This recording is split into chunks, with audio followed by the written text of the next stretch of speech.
आज की क्लास में हम त्रिकोणमिति का बेहद इंपॉर्टेंट कॉन्सेप्ट समझने वाले हैं कि जो कि प्रतियोगी परीक्षा में भी और साथ ही साथ में 11th 12th या कॉम्पिटिटिव एग्जाम में भी इसका उपयोग किया जाता है। हमारे पास में x अक्ष और ये y अक्ष है, ये इसका मूल बिंदु है। हम यहाँ पर ये जानना चाह रहे हैं कि त्रिकोणमिति अनुपात किस चतुर्थांश में इसका मान धनात्मक होता है, किस चतुर्थांश में इसका मान ऋणात्मक होता है और क्यों होता है। ये सबसे इंपॉर्टेंट बात, क्यों होता है, ये बिल्कुल पूरा विस्तार पूर्वक हम इस वीडियो में यहाँ पर समझने वाले हैं। मतलब सारा कॉन्सेप्ट यहाँ पर क्लियर होने वाला है। देखिए, ये x अक्ष हो गई, ये y अक्ष हो गई, जहाँ पर प्रतिच्छेद कर रहा है ये मूल बिंदु हो गया। हमें मालूम है कि ये प्रथम चतुर्थांश यानी कि फर्स्ट क्वाड्रेंट कहा जाता है इसको द्वितीय चतुर्थांश यानी कि सेकंड क्वाड्रेंट कहा जाता है। ये तृतीय चतुर्थांश मतलब थर्ड क्वाड्रेंट होता है। ये चतुर्थ चतुर्थांश यानी कि चौथा क्वाड्रेंट होता है। हमें मालूम है कि इस चतुर्थांश में सभी त्रिकोणमिति अनुपात धनात्मक होते हैं।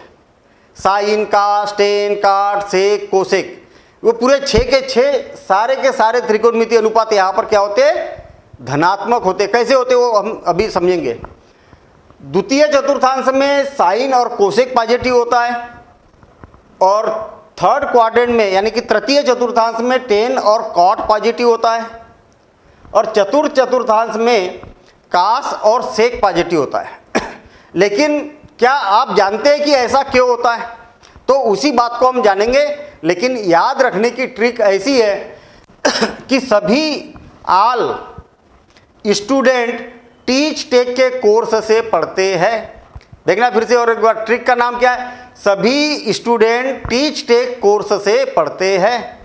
देखिए, सभी मतलब आल ट्रिग्नोमेट्रिकल रेशियोज क्या होते हैं इसमें धनात्मक होते हैं। अच्छा, साइन, कास, टेन, कॉट, सेक, कोसेक सब क्या रहेंगे, धनात्मक रहेंगे। साइन और कोसेक इसमें धनात्मक होते हैं, बाकी सारे ऋणात्मक हो जाते हैं। मतलब कास, टेन, कॉट और सेक इसमें क्या हो गए, ऋणात्मक हो गए और साइन, कोसेक धनात्मक। टेन और कॉट को छोड़कर साइन, कास, सेक और कोसेक इसमें ऋणात्मक होते हैं, बाकी टेन और कॉट धनात्मक होते हैं। जो लिखे हैं ये धनात्मक होते हैं, बाकी के ऋणात्मक होते हैं। यहाँ कास और सेक इसका मतलब साइन, टेन, कॉट और कोसेक इसमें क्या होते हैं, ऋणात्मक होते हैं, बाकी के ये दोनों धनात्मक होते हैं। लेकिन हम यहाँ पर जानने का प्रयास करेंगे कि ऐसा क्यों। याद रखने का तरीका तो समझ में आ गया। सभी स्टूडेंट टीच टेक कोर्स से पढ़ते हैं। सभी स्टूडेंट मतलब साइन और कोसेक, टीच टेक मतलब टीच, टेन और कॉट और कोर्स मतलब कास और सेक। चलिए ठीक है, हम यहाँ पर ये जानते हैं कि ऐसा क्यों होता है। तो मैं इसको थोड़ी देर के लिए हटा देता हूँ और आप देखेंगे कि हमारे पास में अब यहाँ पर 4 चतुर्थांश हैं, है ना, 4 चतुर्थांश हैं। इस चतुर्थांश में जो मान होता है प्लस थीटा होता है, 90 माइनस थीटा होता है। 90 माइनस थीटा मतलब 90 में से अगर थीटा को घटाएंगे तो इसी चतुर्थांश में आएगा और इसी को हम यहाँ पर बोल सकते हैं कि 360 थीटा, 360 थीटा। ये सारे मान इसके अंतर्गत आएंगे। कहने का मतलब यहाँ पर ये हो गया कि आपको इतनी बात तो मालूम है कि कभी भी जब कोण की माप की जाती है, ध्यान देना इधर, इस बात को समझ लेना, कभी भी कोण का मापन किया जाता, खास करके 11th 12th क्लास में, 9th 10th की हम बात नहीं कर रहे यहाँ पर। जब भी कोणों का मापन किया जाता तो x अक्ष के धनात्मक दिशा से ही इसका मापन किया जाता है। यहाँ पर देखिए, यहाँ से मैं इसको कोण का मापन कर रहा हूँ, ये हो गया 18 अंश, यहाँ पर दिख भी रहा होगा आपको, 20 अंश, 30 अंश, 40 अंश, 50 अंश, 60 अंश, 70 अंश, 80 अंश और ये हो गया 90 अंश। यही से मापन किया जाएगा धनात्मक। अगर घड़ी की विपरीत दिशा में अगर आप चलेंगे तो कैसा धनात्मक मापन होता है और घड़ी की दिशा में चलेंगे तो क्या होता है, ऋणात्मक। देखना फिर से और एक बार, और आगे चल रहे हैं हम 90 के ऊपर चल रहे हैं, हम 90 के ऊपर चल रहे हैं, 130, 140, 150, 160 और इस प्रकार से ये हो गया 180 और 180 से ये हो गया 270 और 270 से हो गया 360। यहाँ पर एक्चुअल क्या है, यहाँ पर हो क्या रहा, इसको मैं थोड़ा सा आगे बढ़ा देता हूँ। यहाँ पर हो क्या रहा कि मैंने मान लिया जाए यहाँ पर 45 अंश का कोण बना दिया, कितने अंश का कोण बनाया? 45 अंश का कोण बनाया। तो यहाँ थीटा का मान क्या हो गया? 45 अंश हो गया। चलिए ठीक है, एक उदाहरण के तौर पर इनके बीच में मैंने कोई भी एक कोण बना दिया। अब मैं क्या करता हूँ, इसको यहाँ से मैं लंब डाल देता हूँ और आप देखेंगे कि ये थीटा के सामने वाली भुजा क्या होती है? सदैव लंब होती है ना। अरे थीटा के सामने वाली भुजा क्या होती है? लंब होती है। हमारे पास में ये क्या बन गया? यहाँ पर समकोण त्रिभुज बन गया ये वाला। अगर मान लिया जाए कि इस भुजा की लंबाई कितनी है? r है, तो ये क्या हो गया? सम्मुख भुजा हो गई ना, यानी कि लंब हो गया। लंब भी बोल सकते हैं या परपेंडिकुलर जिसको बोला जाता है, इसको बोल सकते हैं हम लंब। अच्छा, 90 और थीटा के बीच की भुजा को क्या बोला जाता है? तो आधार बोला जाता है। ये बात आपको मालूम है, आधार या बेस बोल सकते हैं। और ये क्या हो जाएगा? कर्ण हो जाएगा। ठीक है, अब मुझे एक बात बताइए कि एक अक्ष इधर तो धनात्मक होती है ना, एक अक्ष क्या होती है? धनात्मक होती है। अगर मैं इसके निर्देशांक निकालना चाहूँ तो यहाँ से लेके, ये तो मूल बिंदु हो गया, यहाँ से लेके यहाँ तक की जो दूरी है धनात्मक आएगी कि नहीं आएगी? एक अक्ष में चल रहा है तो हम धनात्मक मान सकते हैं यहाँ पर कि इसका मान कितना है? 1 है। अच्छा, y अक्ष, एक अक्ष के ऊपर y अक्ष क्या है? धनात्मक है, तो ये भी दूरी क्या होगी? धनात्मक होगी। हाँ बिल्कुल धनात्मक होगी। तो इसको मैं y यहाँ पर मान सकता हूँ।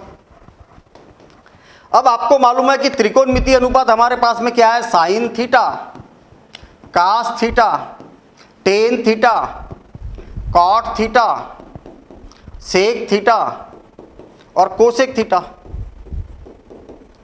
ये 6 त्रिकोणमितीय अनुपात होते हैं, हम 10th क्लास से ही पढ़ते आ रहे हैं। और आपको मालूम है कि इसका जो मान होता है वो क्या होता है? लंब बटे कर्ण होता है। इसका मान आधार बटे कर्ण होता है और इसका मान जो होता है वो लंब बटे आधार होता है, लंब बटे आधार। और इसका मान होता है आधार बटे लंब, और इसका मान होता है सेक का कर्ण बटे आधार, और इसका मान होता है कर्ण बटे लंब। ये बात हमें मालूम है। मतलब इसको बोल सकते हैं कि परपेंडिकुलर P बटे H, इसको बोल सकते हैं B by H, base by hypotenuse, इसको बोला जाता है P बाय B, और इसको बोल सकते हैं हम B बाय P। और ये हो जाएगा P बाय ये हो जाएगा हाइपोटेन्यूज मतलब कर्ण बटे आधार मतलब बेस, और ये हो जाएगा हाइपोटेन्यूज बाय परपेंडिकुलर। ये हो गया, ये मान हमें मालूम है। अब देखना, आपको मालूम है कि यहाँ से ये वाली जो दूरी है वो कितनी है? यहाँ से लेके यहाँ तक की दूरी क्या है? धनात्मक है, यानी कि 1 है। और यहाँ तक की दूरी कितनी है? ये वाली y है, तो ये वाला मान y हो गया, ये 1 हो गया। आधार धनात्मक है, लंब भी धनात्मक है, कर्ण तो धनात्मक ही आएगा कि नहीं? क्योंकि पाइथागोरस प्रमेय लगाएंगे आप, और पाइथागोरस प्रमेय में क्या होता है? लंब का वर्ग धन आधार का वर्ग बराबर से कर्ण का वर्ग। तो कर्ण भी हमारे पास में जो आएगा वो कैसा रहेगा? धनात्मक ही रहेगा। बिल्कुल सही बात है। अब मुझे एक बात बताइए कि लंब बटे, ये हो गया y का मान, y हो गया, ये 1 हो गया। साइन थीटा लंब बटे कर्ण मतलब y बटे r, धनात्मक ही है ना। अरे ये भी धनात्मक, ये भी धनात्मक, ये भी धनात्मक। अब आप कोई भी मान रख के देख लीजिए, अरे आपके पास में लंब भी धनात्मक है, कर्ण भी धनात्मक है और आधार भी धनात्मक है। और जब यहाँ पर जब पॉजिटिव मान रखेंगे, सारे धनात्मक मान रखेंगे, तो आपके पास साइन कास टेन कॉट सेक कोसेक धनात्मक ही आएगा ना, ऋणात्मक थोड़ी आएगा, ऋणात्मक नहीं आएगा। ठीक है, तो यही कारण है कि इस प्रथम चतुर्थांश में सभी त्रिकोणमितीय अनुपात धनात्मक होते हैं। चलिए ठीक है, अब मैं इस चतुर्थांश की बात करता हूँ। मेरे पास में मान लिया जाए मैंने एक कोण बना दिया यहाँ पर। अच्छा, कोण कैसा बनाया? आपको मालूम है कि यहाँ से लेके यहाँ तक का ये वाला कोण है। तो ये कोण क्या क्या हो सकता है? तो यहाँ से लेके यहाँ तक 90 अंश और 90 से ज़्यादा है, तो इस चतुर्थांश में हो जाता है 90 प्लस थीटा, 90 प्लस थीटा और 180 माइनस थीटा, 180 माइनस थीटा। 90 से ज़्यादा 90 प्लस थीटा और 180 से कम यानी कि 180 ऋण थीटा। तो ये दो मान आपको यहाँ पर देखने को मिलते हैं। चलिए ठीक है, मैं यहाँ पर भी एक समकोण त्रिभुज बना लेता हूँ। ये मैंने बना दिया एक समकोण त्रिभुज, और इसका नाम भी दे देता हूँ मैं। इसका नाम P और इसका नाम M दे दिया था, और इसका नाम Q और N नाम दे देता हूँ। ठीक है, चलिए अब यदि आप यहाँ पर देखेंगे तो ये तो कोण क्या हो गया, थीटा हो गया भाई। अगर इस समकोण त्रिभुज की बात करेंगे तो यहाँ पर कोण कितना आ रहा, थीटा आ रहा। ठीक है, अब ये क्या हो गया, लंब हो गया, मतलब 90 अंश का कोण हो गया। तो एक समकोण त्रिभुज आपको यहाँ पर मिल गया ना। हाँ, समकोण त्रिभुज मिल गया। हमें मालूम है कि भाई चतुर्थांश में, मतलब अपने निर्देशांक तल में मूल बिंदु से इधर x क्या होता है, धनात्मक होता है, और यहाँ से x इधर क्या होता है, ऋणात्मक होता है। -1 -2 -3 -4 ऐसा होता है कि नहीं होता है? हाँ, होता है ना। चलिए ठीक है, इसका मतलब यहाँ से लेके यहाँ तक की जो दूरी होगी वो क्या ऋणात्मक होगी क्या? हाँ, बिल्कुल सही है। तो इसके निर्देशांक क्या हो जाएंगे, x में -1 हो जाएगा। और y कैसा है, अभी भी धनात्मक ही है। हाँ, y धनात्मक है, तो ये क्या हो गया, इसको y बोल सकते हैं हम। कहने का मतलब अगर दूरी देखी जाए तो इसकी x दूरी है। आप बोलेंगे कि x नहीं, -1 दूरी है। अरे दूरी कभी ऋणात्मक नहीं होती। निर्देशांक का मान यहाँ से लेके यहाँ तक -1 है ये, लेकिन दूरी तो x है ना, दूरी तो x है। और एक दूरी कौन सी हो गई, y हो गई। चलिए ठीक है, एक्चुअल इसका निर्देशांक कौन है, -1 है। x का मान क्या है, -1 है, मतलब यहाँ से लेके यहाँ तक ये इसके -1 है। चलिए ठीक है, अब मुझे एक बात बताइए कि साइन थीटा का मान क्या होगा। भाई थीटा के सामने क्या हो जाएगा, लंब होगा कि नहीं होगा? हाँ, होगा ना लंब। और ये क्या हो जाएगा, आधार, और ये बन जाएगा कर्ण। इतनी बात समझ में आ गई। अब आप देखिए यहाँ पर साइन थीटा क्या होता है, लंब बटे कर्ण। और लंब कैसा है आपका, धनात्मक है, और कर्ण कैसा है, कर्ण तो हमेशा धनात्मक ही रहेगा। क्यों, कर्ण क्यों धनात्मक रहेगा? अरे इसमें पाइथागोरस प्रमेय लगा दो आप, तो इसका वर्ग ऋण x का वर्ग धन y का वर्ग और बराबर से r का वर्ग। तो भाई आप यहाँ पर अगर देखते हैं, ऋणात्मक का वर्ग क्या हो जाएगा, धनात्मक, और y का वर्ग भी धनात्मक। तो कुल मिला के यहाँ पर जो r का मान आएगा आपके पास में, तो r का मान क्या आएगा, धनात्मक ही आएगा, ऋणात्मक मान नहीं आएगा। आएगा क्या, फिर से और एक बार बिल्कुल सारांश में, x की जो दूरी है वो ऋणात्मक है यहाँ पर, मतलब निर्देशांक ऋणात्मक है, दूरी तो खैर धनात्मक ही मानी जाती है। तो ये क्या हो गया, ऋणात्मक। ये क्या हो गया, धनात्मक, क्योंकि y अक्ष ऊपर की ओर धनात्मक है। और कर्ण भी क्या हो जाएगा, धनात्मक हो जाएगा। साइन थीटा क्या होगा, लंब बटे कर्ण, मतलब y बटे r, और दोनों कैसे है, धनात्मक है। यही कारण है कि साइन का मान इस चतुर्थांश में धनात्मक होता है। या कोसेक का मान देखिए, कर्ण बटे लंब, कर्ण बटे लंब दोनों धनात्मक है, इसलिए ये भी क्या हो जाएगा, धनात्मक होगा। बिल्कुल सही बात है। कास का मान देखिए, आधार बटे कर्ण, मतलब आधार तो ऋणात्मक है ना आपके पास में, तो क्या हो जाएगा, ऋण बटे धन, यानी कि ये क्या हो जाएगा, ऋणात्मक हो जाएगा। टेन लंब बटे आधार, ये भी ऋणात्मक है, ये ऋणात्मक है, ये धनात्मक है, तो ये क्या हो जाएगा, ऋणात्मक आ जाएगा। कॉट थीटा आधार बटे लंब, मतलब ये ऋणात्मक है, ये धनात्मक है, तो ये क्या हो जाएगा, ऋणात्मक हो जाएगा।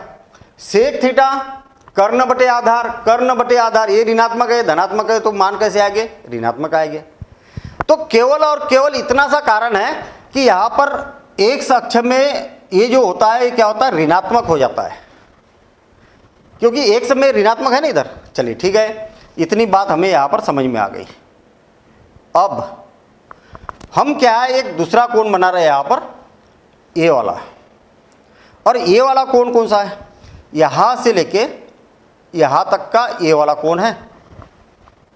इसका मतलब 180 से ज़्यादा, 270 से कम। तो हम इसको बोल सकते कि 180 अंश से ज़्यादा, कितना ज़्यादा, तो थीटा का मान कोई भी न्यून कोण हो सकता है, और 270 अंश से कम। ठीक है, अब देखिए यहां पर मैं एक त्रिभुज बना देता हूं और आप देखेंगे कि ये जो त्रिभुज बना है वो किस टाइप की स्थिति बनी है। यहां पर ये 90 अंश का कोण हो गया और ये हो गया यहां पर थीटा। अब मुझे एक बात बताइए कि यहां पर x का मान क्या हो जाएगा। इसका नाम n डेज दे देता हूं मैं, n पी क्यू आर नाम दे देता हूं इसका, r और n डेज, ठीक है, ऐसा दे देता हूं मैं n डेज, या n ही रहने दो, n काफ़ी है, ये n है, ठीक है ना। अब एक समकोण त्रिभुज यहां पर भी बन गया। मुझे एक बात बताइए कि थीटा के सामने क्या बनेगा, लंब बनेगा, और ये आधार बनेगा, और ये क्या बन जाएगा, कर्ण बन जाएगा। हाँ बिल्कुल सही बात है, ठीक है। अगर ये थीटा है तो थीटा के सामने तो हमेशा लंब ही होता है। हाँ ठीक है, ये 90 अंश का कोण है। अब देखिए यहां पर हमारे पास में y का मान क्या है, ऋणात्मक। अच्छा x का मान क्या है, इस त्रिभुज की बात कर रहा हूं मैं, इस त्रिभुज में x का मान क्या है, ऋणात्मक है, और y का भी मान ऋणात्मक है, दोनों मान ऋणात्मक है। ऐसा बोल सकते हैं कि लंब भी जो है, लंब ये y का मान है, और ये क्या है, -x है आपके पास, और ये -y है।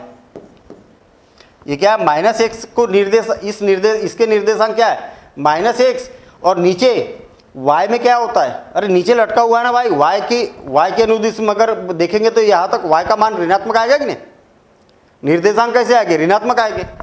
तो r के निर्देशांक क्या बनेंगे, ऋण x ऋण y। अब आप फार्मूला देखिए, साइन थीटा इक्वल टू क्या होगा, लंब बटे कर्ण। लंब बटे कर्ण का मतलब क्या है, ये ऋणात्मक, और कर्ण हमेशा धनात्मक रहेगा। क्यों, अरे पाइथागोरस प्रमेय लगाएंगे तो ऋणात्मक का वर्ग धन हो जाएगा, इसका भी वर्ग धन हो जाएगा, ये तो उतना का उतना ही रहेगा, धनात्मक ही रहेगा। पाइथागोरस प्रमेय, कर्ण का वर्ग बराबर से आधार का वर्ग धन लंब का वर्ग होता है। ये ऋणात्मक है तो ऋण का वर्ग क्या हो जाएगा, ये ऐसा समझिए आप, R square is equal to कर्ण का वर्ग बराबर से ऋण आधार का वर्ग धन लंब का वर्ग, और आप देखेंगे कि x का वर्ग धन y का वर्ग तो r का वर्ग। तो आपके पास में r जो आएगा वो धनात्मक ही तो आएगा। r कैसा आएगा, धनात्मक आएगा, पॉजिटिव आएगा r का मान। अब यहां पर देखिए जरा ध्यान से, मजेदार काम है भैया। अब साइन क्या होता है, लंब बटे कर्ण, यानी कि -y बटे r, तो ऋणात्मक आया कि नहीं आया, -y बटे r मतलब ऋणात्मक आया कि नहीं, हाँ ऋणात्मक आया ना। तो आप देखेंगे कि साइन का मान क्या होता है, ऋणात्मक होता है, ठीक है, तृतीय चतुर्थांश में। आधार बटे कर्ण काश का मान, ये ऋणात्मक ये धनात्मक, तो ये भी ऋणात्मक आया। टेन का मान लंब बटे आधार, यानी कि ये भी ऋणात्मक ये भी ऋणात्मक, ऋण से ऋण कैंसिल, तो ये क्या हो जाएगा, धनात्मक हो जाएगा। काट का मान आधार बटे लंब, यानी कि ऋण x बटे ऋण y, ऋण से ऋण कैंसिल, तो ये भी क्या हो जाएगा, धनात्मक हो जाएगा। सेक थीटा का मान कर्ण बटे आधार, तो ये धनात्मक और ये ऋणात्मक, तो ये क्या हो जाएगा, ऋणात्मक हो जाएगा। और कोसेक कर्ण बटे लंब, कर्ण बटे लंब, यानी कि r बटे ऋण y, r बटे ऋण y मतलब ऋण आएगा कि नहीं, नेगेटिव आएगा, तो ये भी क्या हो जाएगा, नेगेटिव आएगा। तो यही कारण है कि तृतीय चतुर्थांश में टेन और कॉट पॉजिटिव होता है, ठीक है। तो हमने यहां पर तृतीय चतुर्थांश की भी बात कर ली। अब चतुर्थ चतुर्थांश की बात करते हैं हम। तो चतुर्थ चतुर्थांश में मैं यहां पर एक कोण बना देता हूं, और एक कोण कैसा है, पहले इस कोण को समझ लीजिए आप। यहां से लेके हम इधर से यहां तक चल रहे हैं, तो कहां तक चल रहे हैं बताना, यहां से लेके यहां तक 270 हो गया, और 270 से ज्यादा चले हम तो इसको बोला जाता है 270 270 प्लस थीटा। आप 360 से थोड़ा सा कम चले तो 360 माइनस थीटा या माइनस थीटा, तो इससे इसको प्रदर्शित किया जाएगा। इस चतुर्थांश का नाम है 270 प्लस थीटा, 360 माइनस थीटा और माइनस थीटा, तो ये इसके नाम है। चलिए ठीक है, मैं यहां पर भी एक समकोण त्रिभुज बना देता हूं। ये मैंने समकोण त्रिभुज बना दिया, इसका नाम दे देता हूं मैं R। अब मुझे एक बात बताइए कि यहाँ पर एक से तो धनात्मक ही है ना, ये तो एक से है ना, हाँ एक से धनात्मक है, ये 90 अंश का कोण हो गया, ये थीटा हो गया, ये क्या हो गया, थीटा हो गया। अब आपके पास में y कैसा है, ऋणात्मक है, मतलब यहाँ पर एक से धनात्मक है और y कैसा है, ऋणात्मक है। y कैसा है, ऋणात्मक है। क्यों ऋणात्मक है, अरे नीचे की ओर ये y का मान तो ऋणात्मक है कि नहीं, तो ये भी क्या हो जाएगा, ऋणात्मक हो जाएगा। तो एक से धनात्मक, क्योंकि एक मूल बिंदु से इधर धनात्मक और y क्या हो जाएगा, ऋणात्मक हो जाएगा। अब देखिए इसमें कौन धनात्मक होगा कौन ऋणात्मक होगा। अच्छा आपको मालूम है कि r तो हमेशा धनात्मक ही होगा और यहाँ पर क्या हो जाएगा, ये y क्या होगा, ऋणात्मक होगा और आधार क्या हो गया, धनात्मक होगा। साइन थीटा क्या होगा, थीटा के सामने वाली भुजा को क्या बोला जाएगा, लंब बोला जाएगा और ये आधार बन जाएगा। अब देखिए साइन थीटा लंब बटे कर्ण माइनस y बाय आर, तो ऋणात्मक आया ना, हाँ ये ऋणात्मक आ गया। कास थीटा आधार बटे कर्ण, तो ये धनात्मक, ये भी धनात्मक, यानी कि कास कैसा रहेगा, धनात्मक रहेगा। टेन लंब बटे आधार माइनस y बाई एक्स, तो ऋणात्मक आएगा, तो ये क्या हो जाएगा, ऋणात्मक। और ये लंब आधार बटे लंब है तो ये भी ऋणात्मक ही हो जाएगा। सेक थीटा कर्ण बटे आधार, कर्ण r है और आधार क्या धनात्मक है, दोनों धनात्मक है, इसलिए ये भी क्या हो जाएगा, धनात्मक हो जाएगा। और कोसेक कर्ण बटे लंब है, लंब आ गया, इसका मतलब ऋणात्मक, तो ये हो जाएगा ऋणात्मक। यही कारण है कि चतुर्थ चतुर्थांश में कास और सेक जो होता है वो कैसा होता है, ऋणात्मक होता है। बाकी के सारे त्रिकोणमिति अनुपात धनात्मक होते हैं। तो आज के इस वीडियो में हमने ये कॉन्सेप्ट समझा कि किस चतुर्थांश में कौन सा त्रिकोणमिति अनुपात धनात्मक होता है और कौन सा त्रिकोणमिति अनुपात ऋणात्मक होता है, और साथ ही साथ में हमने ये देखा कि क्यों होता है। ठीक है ना, तो आप इस स्ट्रक्चर को अच्छे से समझ लेना। अगर समझ में नहीं आया तो इस वीडियो को और एक बार देख लेना और इसके प्रॉपर तरीके से आप नोट्स बना लेना, आपको जीवन भर ये बात याद रहेगी। तो मिलेंगे हम अगले वीडियो में। Thank you, all the best. Hello.